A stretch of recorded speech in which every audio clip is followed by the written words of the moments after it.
Okay, live stream is up. Sergeants, will you begin your recordings? PC recordings underway. All recording rolling.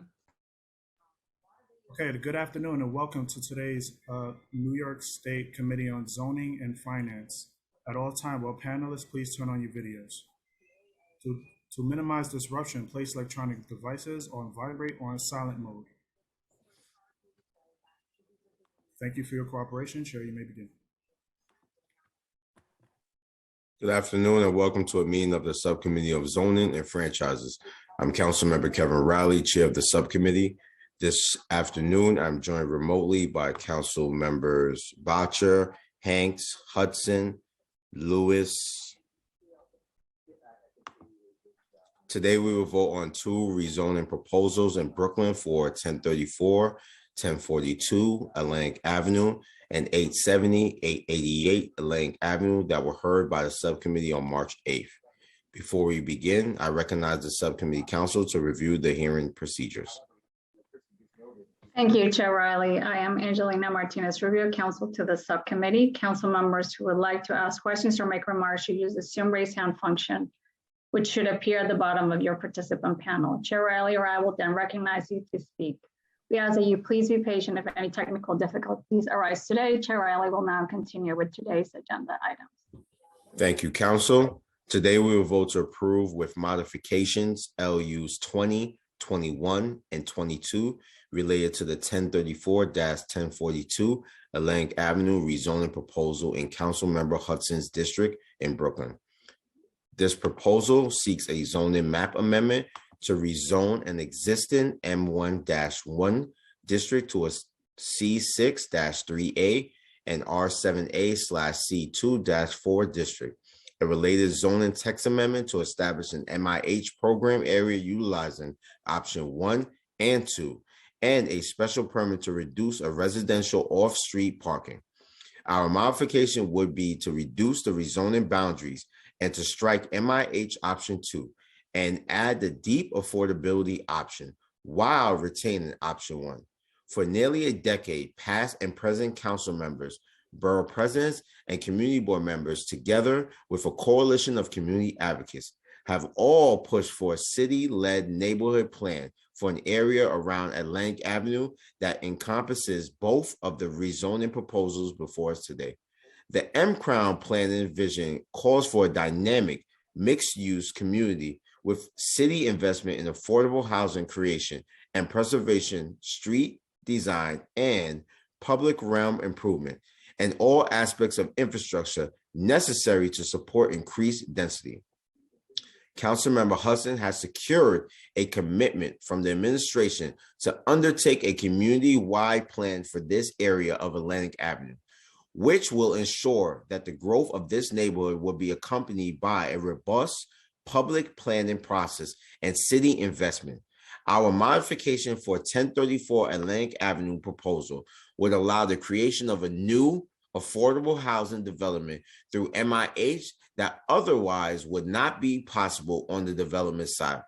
Councilmember Hudson has secured unprecedented commitments for deeply affordable housing and community benefits for the applicant, with a commitment to 35% of the units set aside for affordable housing and 15% at 40 AMI, 15% at 60 AMI, and 5% at 80 AMI. Our modifications will also reduce the proposed rezoning area to maintain more of the existing M zone in an effort to maintain a broad mix of land uses in the area until the comprehensive planning effort to treat the broader community can be realized. Also in Councilmember Hudson's district, we will vote to approve with modification LUs 23, 24, and 25 relating to the 870-888 Atlantic Avenue rezoning proposal. This proposal seeks a zoning map amendment to rezone an existing M1-1 district to a C6-3A district, a related zoning text amendment to establish an MIH program area utilizing option 2 and the workforce option as a special permit to reduce residential off-street parking. Our modification will be would be to strike MIH option 2 and the workforce option, and add option 1 and the deep affordability option. This applicant has also committed to 35% of units set aside for affordable housing, with 15% at 40 AMI, 15% at 60 AMI, and 5% at 80 AMI.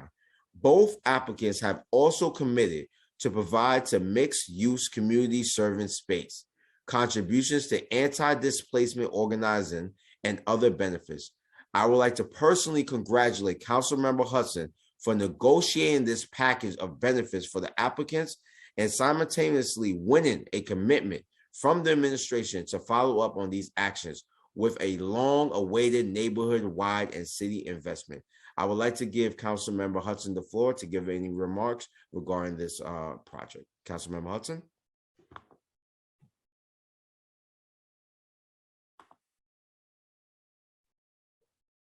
Thank you so much, Chair Riley and members of the Subcommittee on Zoning and Franchises for the opportunity to speak ahead of your vote regarding the proposed developments at 870-888 Atlantic Avenue and 1034-1042 Atlantic Avenue. Last month at the hearing for these two projects, I told you about my support for a community-led plan for the Atlantic Avenue corridor, something my community has been asking for years. This is a community that wants to see Atlantic Avenue rezoned. They want to build housing, but it must be done the right way. It's got to be done responsibly and with community in mind. As mentioned, a community-led plan would ensure this part of my district is ready for the massive influx in population we've already seen, and that would continue given all of the recent new development. A community plan would ensure we were prepared in advance for the increased use of mass transit, sanitation, sewage, schools, and other public goods, and that we could secure city funding for some of these improvements. I'm proud to announce that the Adams administration and Department of City Planning have agreed to prioritize and expedite a rezoning of the Atlantic Avenue corridor and wholeheartedly support an accompanying community plan. This is the result of the tireless work of the community board and local advocates who have been clamoring for a comprehensive plan for years. A community-led plan represents a radical shift in how we decide on land use in our city. For generations, Black and brown folks have been excluded through legal and extra-legal means alike from participating in land use decisions and community planning. Many have never been included in the process, nor has our government proactively reached out to these folks to get their thoughts. We've asked folks to meet us where we are and never made a good faith effort to meet them where they are. But this shift cannot happen in a vacuum in my district alone. There are dozens of neighborhoods suffering from the same displacement pressures for Black residents as in mine, from Bed-Stuy to Hamilton Heights, from Flatbush to Corona. Without bringing the residents to the table and giving them a chance to shape their future, will continue the unsustainable practice of creating neighborhoods that don't meet the needs of the people who live there. We need a comprehensive plan for not just this corridor, but for the city at large that brings both deeply affordable housing for those who need it and public realm improvements. Unfortunately, no project alone can stop the bleeding of displacement, which continues to plague my district and shows no sign of stopping. What can stop displacement, however, is targeted neighborhood-wide investment with deep subsidies for affordable housing at lower income bands, community preference for affordable units, and support for services to combat predatory landlords and real estate interests, something I will continue to fight for as part of this process. I want to make it clear, these two applications represent a paradigm shift. Today, we have shown that developers can do more than MIH. After extensive negotiations, the developers agreed to provide 35% of the floor area for affordable housing, including 15% at 40% AMI, which is $38,000 a year for a family of two, 15% at 60 AMI, which is $57,000 a year for a family of two, and 5% at 80% AMI, or $76,000 a year for a family of two. That means we get 150 units of affordable housing at deeply affordable levels, 15% more affordable housing than we would have had under MIH option 3, and 10% more than under MIH option 1. And we've negotiated the inclusion of a combined $200,000 to fund local community organizations to engage in anti-displacement work to assist low-income tenants and longtime homeowners to remain in their homes. This agreement shows that our city can raise the floor for affordability. Our new floor is 35%. We can ask all developers at a minimum to do the same thing moving forward.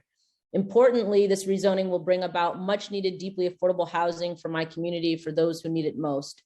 My council district has seen the loss of 1 in 5 Black residents over the last decade, and 1/3 of Black residents in Community District 8 currently earn between 31% and 80% of the area median income, equal to approximately $25,000 to $66,000 a year.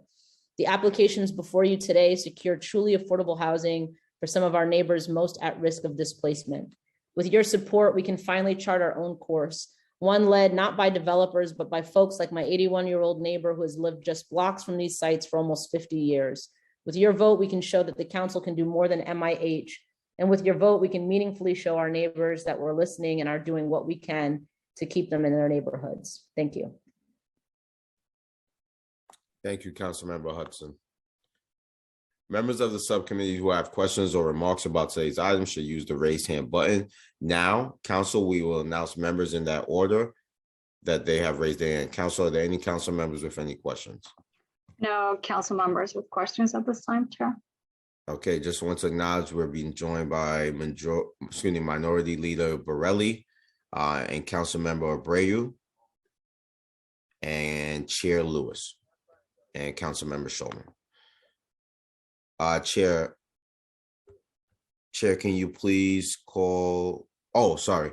I now call for a vote to approve with the modification I've described. LUs 20, 21, and 22, 23, 24, and 25. Council, please call the roll. Chair Riley, I don't know. Councilmember Abreu,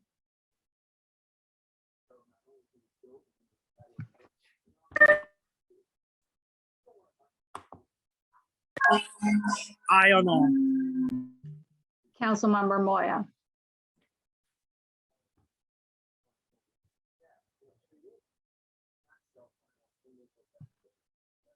Councilmember Moya, I vote aye. Chair Lewis,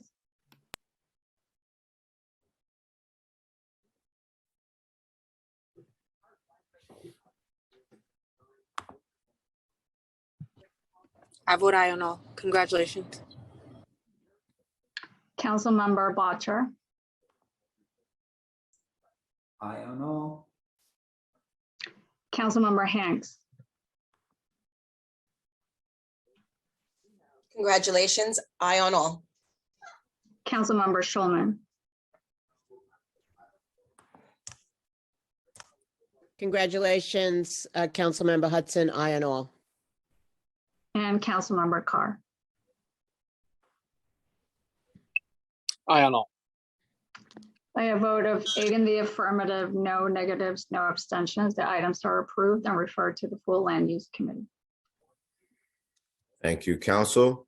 That concludes today's business. I would like to thank the members of the public, my colleagues, subcommittee, council, land use, and other council staff and Sergeant Arms for participating in today's hearing. This meeting is hereby adjourned.